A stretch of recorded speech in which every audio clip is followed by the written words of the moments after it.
கரூரில் தேமுதிக தலைவர் விஜயகாந்த் மறைவையொட்டி நடந்த அமைதி ஊர்வலத்தின் போது தொண்டர்களை தகாத வார்த்தையில் ஒருமையில் பேசிய காவல் ஆய்வாளரிடம் கட்சியினர் வாக்குவாதத்தில் ஈடுபட்டதால் பரபரப்பு.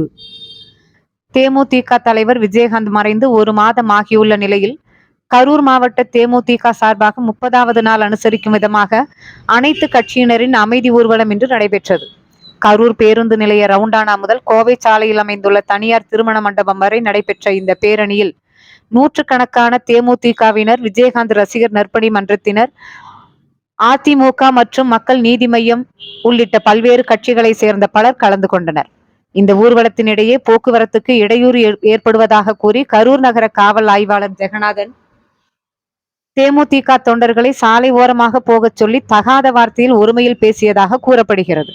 இதனால் ஆத்திரமடைந்த தேமுதிக தொண்டர்கள் காவல் ஆய்வாளரிடம் வாக்குவாதத்தில் ஈடுபட்டனர். இதனால் விஜயகாந்த் நினைவஞ்சலி ஊர்வலத்தில் பரபரப்பான சூழல் நிலவியது.